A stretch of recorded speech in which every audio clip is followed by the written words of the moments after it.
Cari maklumat dan berita politik yang bebas, kupasan yang tepat, panas. Dapatkannya secara eksklusif hanya di Jom Channel. Komitmen kami, pentasan berita Isnin hingga Jumaat. Berbicara dan isu semasa, kami garapkan secara langsung.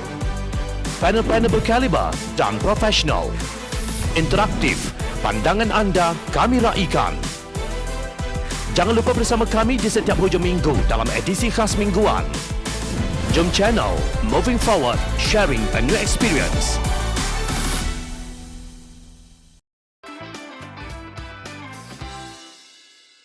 Lepas cerita harimau, keluar cerita gajah. Kisah pembalakan bagus untuk populasi harimau yang disebut oleh Pengarah Jabatan Perhutanan Negeri Kelantan, Abdul Khalim Abu Samah, mendapat sokongan Timbalan Menteri Besar Kelantan, Datuk Muhammad Amar Nik Abdullah.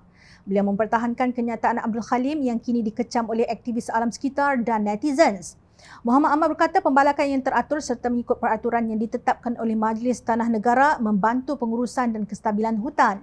Beliau merujuk kepada kajian Tabung Hidupan Liar Sedunia WWF yang dibuat pada tahun 2009.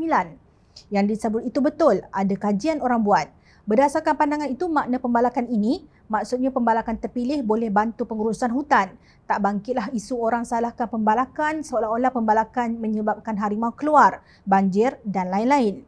Semua itu tak betul, kita amalkan sustainable logging, katanya di Peti Astro Awani.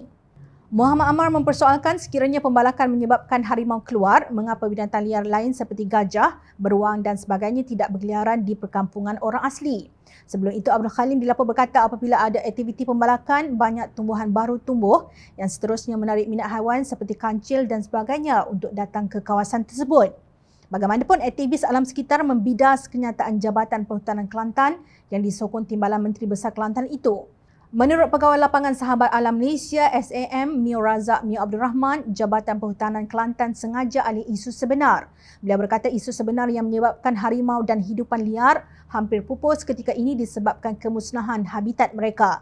Katanya kemusnahan tersebut akibat daripada pelaksanaan projek ladang hutan, ladang monokultur berskala besar dalam kawasan hutan simpanan kekal HSK. Selain itu, terdapat pengubahan guna tanah lain dalam HSK terutama untuk kegiatan pelombongan tanpa kawalan di sebalik kelulusan laporan penilaian kesan kepada alam sekeliling, laporan EIA dan mempunyai standard and operating procedure. Pelaksanaan projek ladang monokultur dan kegiatan pelombongan dalam kawasan HSK memusnahkan litupan hutan asal melalui kaedah pengusaha-hasilan pembalakan secara tebang habis. Hampir 28% daripada HSK di negeri Kelantan telah dizonkan sebagai zon pembangunan ladang hutan dan peratusan tersebut tidak termasuk keluasan untuk tujuan pelombongan yang dilakukan dalam HSK, tegasnya dalam satu kenyataan. Menurut beliau, kenyataan Abdul Khalim bahawa negeri Kelantan mengamalkan pengurusan hutan secara mampan, mematuhi kuota Catuan Tebangan Tahunan CTT dan mematuhi pensijilan Malaysian Criteria and Indicators for Sustainable Forest Management MCNI di bawah skim pensijilan kayu bala MTCS boleh dipersoal. Mio menegaskan bahawa pensijilan bagi negeri Kelantan telah digantung sejak 2016 sehingga kini dan salah satu faktor digantung adalah kerana membala melebihi kuota CTT. Beliau berhujah bahawa penggantungan pensijilan di bawah MTCS adalah salah satu petunjuk bahawa kerajaan negeri tidak mempunyai dasar dan iltizam untuk mengurus dan mengusaha hasil sumber hutan secara mampan. Saya sebagai aktivis alam sekitar berharap Kerajaan Negeri Kelantan dan Jabatan Perhutanan Negeri Kelantan dapat mempertimbang untuk menghenti dan tidak meluluskan lagi projek pembangunan ladang hutan serta pelombongan berskala besar dalam kawasan HSK.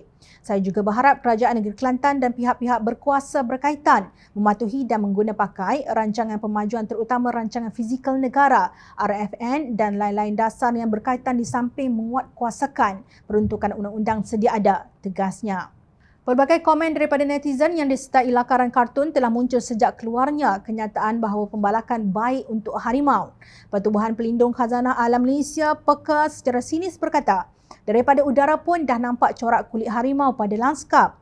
Inikah yang dimaksudkan dengan pembalakan baik untuk harimau? Soal PEKA terhadap beberapa visual hutan yang botak dalam Facebook NGO berkenaan. Cuba besarkan gambar tu, mungkin nampak harimau makan sandwich kancil untuk sarapan, sindir PEKA. Sabtu lalu, PEKA serta beberapa NGO telah menyerahkan memorandum tuntutan mereka kepada Istana Negara. Mereka menggesa Yang di-Pertuan Agong untuk mendesak moratorium pembalakan selama 25 tahun di seluruh negara. Mereka juga menuntut keseluruhan kompleks hutan di Banjaran Titiwangsa diwartakan sebagai taman negara bagi menjamin perlindungannya. Satu petisyen menerusi laman change.org oleh Angkatan Belia Islam Malaysia ABIM menuntut moratorium pembalakan untuk tangani perubahan iklim kini telah mendapat lebih 207,000 tanda tangan.